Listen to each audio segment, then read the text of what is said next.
और दूसरों का नुकसान कम होता है। गुस्से में अक्सर अपना ही नुकसान ज्यादा होता है। आप गुस्से में कुछ बोल देंगे किसी को, तो बोल के तो गुस्सा 4 मिनट बाद ठंडा हो जाएगा 2 मिनट में, लेकिन रिश्ते बिगड़ जाएंगे सदा के लिए। इसलिए 2 मिनट का गुस्सा कंट्रोल करना चाहिए। कैसे कंट्रोल करेंगे? आप कहो तो मैं आज उपाय बता दूं आपको। देखो, गुस्सा जो है कैसे कंट्रोल हो सकता है, मैं एक उपाय बताता हूं। जब आपको बहुत गुस्सा आए उस समय क्या करना चाहिए? आपको क्या करना चाहिए? आज मैं आपको एक छोटी सी एक्सरसाइज बताता हूं। यदि वो कर लोगे तो आपको गुस्सा आएगा, लेकिन गुस्सा आपका बिगाड़ कुछ नहीं सकता। यदि आपने मेरी बताई बात मानी तो उपाय बता दूं। गुस्सा कुछ नहीं बिगाड़ेगा फिर आपका। ये उंगली उठाओ, एक। मैया ऐसे ना उठाओ, मेरी मां ऐसे करो, इसे यहां रखो। जब बहुत गुस्सा आए तो ये उंगली उठाना है और यहां रख लेना हो, चुप रहना, कोई उत्तर नहीं, कोई प्रतिक्रिया नहीं। अभी गुस्सा आपको है, थोड़ा ठंडा हो जाने दो, ठंडा हो जाने दो। कोई आपको गाली दे रहा है, कोई आपको अपमानित कर रहा है, तो तुरंत उत्तर ना दीजिए। रावण ने सीता मां को चुराया तो राम जी ने तुरंत उत्तर नहीं दिया। समझदार व्यक्ति तुरंत नहीं बोलता। समझदार व्यक्ति वो है जो समझ करके बोले। ज्ञानी मारे ज्ञान से तो अंग अंग भिद जाए, और मूर्ख मारे लाठी से तो फूट खपड़िया जाए। इसलिए ज्ञानी ज्ञान से मारता है। आप अभी हमें गाली दो, हम आपको कुछ ना कहेंगे, लेकिन समझदारी वह है कि आप समय आने पर उत्तर दें, और सटीक उत्तर दें। ऐसा उत्तर दें कि सामने वाला निरुत्तर हो जाए, कोई उत्तर ना हो। इंतजार कीजिए वक्त का, चुप रहिए। एक राजा था। उस राजा के दरबार में सर्दियों का मौसम था, खुले मैदान में दरबार लगा था। मंत्री संतरी प्रजा लोग बैठे थे। एक कोई आदमी आया, राजा से बोला, महाराज मेरे पास 2 हीरे हैं। इन 2 में एक असली है, एक नकली है।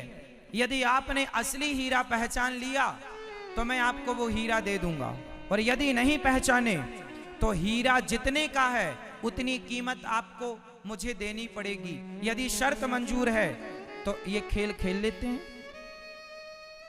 राजा बोला कि मेरे पास 10 जौहरी हैं, और जौहरियों के लिए हीरा पहचानना कोई बड़ी बात नहीं है। हीरे टेबल पर सजाए गए, रखे गए। 2 हीरे थे, एक से वजन, एक सी कटिंग, एक सी चमक, एक सा उनका आकार आकृति, सब एक सा। अब बड़े बड़े जौहरी आए, लेकिन वो हीरे को पहचानने में असमर्थ हो गए। एक जौहरी आया, उठाया, बड़ी देर तक देखा, पर वो ये ना कह पाया कि कौन असली है कौन नकली। इतना बढ़िया था, कोई फर्क नहीं नजर आ रहा था असली और नकली में। राजा के 10 जौहरी हार गए, और राजा ने शर्त लगाई इसलिए थी कि मेरे पास 10-10 जौहरी हैं, और जौहरी के लिए हीरा पहचानना कोई कठिन नहीं है। पर वो 10 जौहरी फेल हो गए। मैया, ओ पंचायती मैया, ओ मेरी माँ, सुन लो मेरी माँ, बाद में कर लेना पंचायत। 10 के 10 जौहरी फेल हो गए। राजा शर्त हार गए। राजा ने मंत्री को कहा कि ठीक है, शर्त हार गए हैं, जितनी कीमत है हीरे की वो इस आदमी को दे दिया जाए। तभी पीछे से एक अंधा आदमी आया, महाराज एक मौका मुझे दो, मैं बताऊंगा कि असली कौन और नकली कौन। राजा बोले, क्यों अपना मजाक उड़वाते हो? बड़ी बड़ी आंखों वाले तो पहचान ना पाए, तुम तो अंधे हो। अंधा आदमी कैसे पहचानेगा कि असली हीरा और नकली हीरा? अब अंधा बोला, महाराज सूरदास जी ने कहा, एक मौका तो दो, क्या बिगड़ जाएगा आपका? कुछ नहीं बिगड़ना, शर्त तो हार ही गए हो, एक मौका दे दोगे शायद जीत जाओ। राजा को लगा चलो कह रहा है दे देते हैं मौका। अंधा आया, उन दोनों को अपने हाथ में पकड़ा और पकड़ते हुए बोला, महाराज ये हीरा असली है और ये हीरा नकली है। अब जिसका हीरा था वो समझ गया कि ये अंधा ठीक कह रहा। अब सारी सभा, सारे लोग आश्चर्य में डूब गए, महाराज ये अंधा। राजा ने जौहरी से पूछा, क्यों, ये सही कह रहा? हाँ महाराज ये एकदम सही कह रहा, ये असली और ये नकली है। अब राजा बाजी जीत गए, पर सारी समाज को अब ये जानना था कि इस अंधे ने कैसे पहचाना। अब हीरा कौन है, असली कौन है, नकली कौन, इसमें किसी का इंटरेस्ट नहीं। अब तो ये जानना चाहते हैं लोग किसने पहचाना कैसे। लोगों ने पूछा, उस जौहरी ने पूछा जिसका हीरा था, उसने कहा भाई तुम तो अंधे हो, जो बड़े बड़े जौहरी ना कर पाए वो तुमने पल भर में कर लिया, कैसे किया? उस अंधे ने कहा बहुत आसान है हीरे को पहचानना। कैसा? बोले ये हीरे बड़ी देर से धूप में रखे हैं, बहुत देर से ये हीरा धूप में रखे हैं और धूप के कारण जो गर्म हो गया, जो गर्म हो गया वो, जो गर्म हो गया वो, जो गर्म हो गया वो जो गर्म हो गया वो नकली है, और जो धूप में भी ठंडा रहा वो असली है। उसने तो पहचान लिया अंधा होकर भी। जो हीरा होता है ना वो ठंडा रहता है, धूप में भी रख दो आप तो वो ठंडा ही रहेगा। धूप में पत्थर गर्म होता है, ये नकली गर्म हो गया, हीरा नहीं गर्म होता। बस अब यहां आपको मैं समझाना ये चाहता हूं कि आप में से कुछ लोग बात बात पर गर्म हो जाते हैं, बात बात पर आपको गुस्सा आता है, बात बात पर आप गर्म हो जाते हैं। और याद रखना, जो जरा जरा सी देर में, हर छोटी सी विषम परिस्थिति में जो गर्म हो जाए वो पत्थर हो सकता है साहब। जो हर स्थिति में शांत रहे, ठंडा रहे, वो असली हीरा होता है। इंसान भी एक पत्थर जैसा होता है, एक हीरे जैसा होता है। आप क्या बनना पसंद करेंगे? हीरा?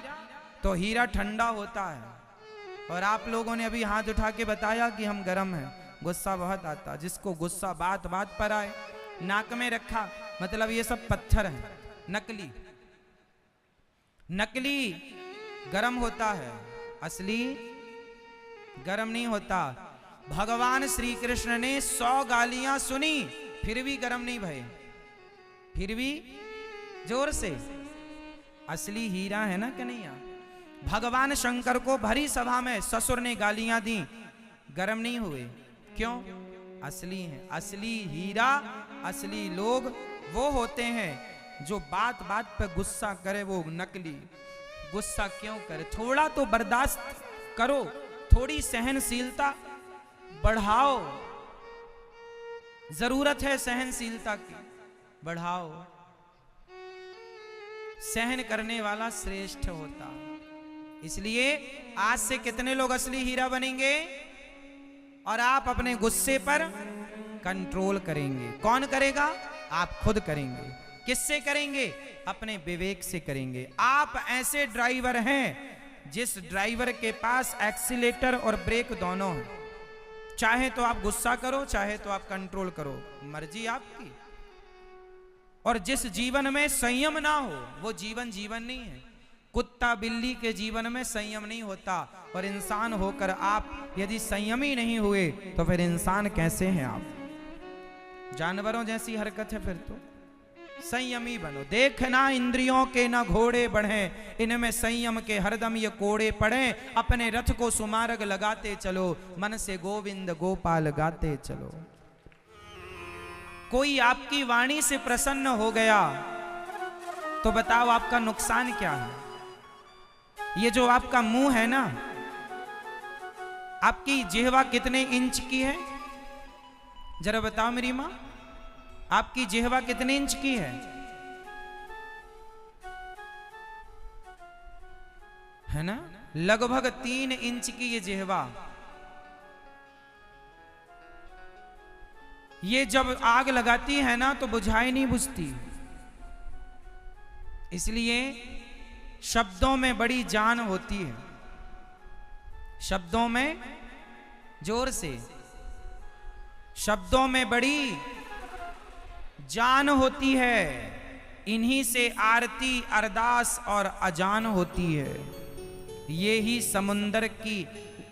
समुंदर के वह मोती हैं जिससे इंसानों को पहचान होती है। आपका रुतबा ना बताएगा कि आप कैसे हैं, आपकी वाणी बताएगी कि आप कैसे हैं। व्यक्ति का परिचय उसके कपड़ों से नहीं होता, व्यक्ति का परिचय बड़ी गाड़ी, बड़े मकान, बड़े पैसे से नहीं होता। व्यक्ति का परिचय उसकी वाणी कराती है कि आप कितने अच्छे व्यक्ति हैं, आपका व्यक्तित्व क्या है। इसलिए शब्द संभाल के बोलिए, शब्दों में बड़ी जान। कौआ का काव काव कोई नहीं सुनता, पर कोयल की कूह कूह सब सुनना चाहते हैं। शब्द ही तो है, दोनों का रंग काला है, कौआ भी काला, कोयल भी काली। कोयल कूकती है, सारा जमाना सुनता है, कौआ काव काव करे तो लोग उड़ा देते हैं घर से, कोई नहीं सुनना चाहता। इसलिए आप वाणी आपकी ठीक होनी चाहिए, सबके लिए नेक भाव हो। छोटा है अच्छे से बोलो बेटा, है ना। कभी ऐसे शब्दों का प्रयोग ना करो कि सामने वाले का दिल दुखी हो जाए। अच्छी वाणी, है ना। कुछ लोग बड़ा कड़वा बोलते हैं, कठोर बोलते हैं। सत्य बोलना चाहिए पर कठोर सत्य नहीं, मीठा सत्यम ब्रूयात प्रियम ब्रूयात। सत्य 2 प्रकार का होता है, एक कड़वा एक मीठा। जैसे अंधे को आपने अंधा कहा तो वो सत्य तो है पर कड़वा सत्य है। अंधे को कहेंगे ए अंधे यहाँ आओ, ये सत्य तो है क्योंकि अंधे को आपने अंधा कहा, पर ये कड़वा है। मीठा क्या है? सूरदास जी जरा यहाँ आइए, वही बात है पर अच्छी हो गई। सूरदास जी यहाँ आइए। इसलिए वाणी में संयम होना चाहिए। वाणी बिगड़ जाएगी ना तो महाभारत हो जाएगा। वाणी बिगड़ जाएगी तो क्या होगा? अच्छा ये बताओ, रिश्ते बनते और बिगड़ते कहां से हैं? जोर से, वाणी से। मतलब आपके जीवन में आपकी वाणी बहुत बड़ी भूमिका निभाती है, हाँ या ना? आपके जीवन में आपकी वाणी बहुत बड़ी भूमिका निभाती है। अरे हमारे यहाँ कहावत कहते हैं कि बातन हाथी पाइए और बातन हाथी लात। क्या मतलब हुआ इसका? यदि आपकी बातें अच्छी हैं तो बातों के बल पर हाथी दान में मिल जाएगा, और बातें बिगड़ गई तो हाथी के पांव के नीचे कुचलवा दिए जाओगे यदि वाणी बिगड़ गई तो। इसलिए बातन हाथी पाइए, बातन हाथी लात। इसलिए वाणी संभाल के। झगड़े किस लिए होते हैं? वाणी के बिगड़ने पर।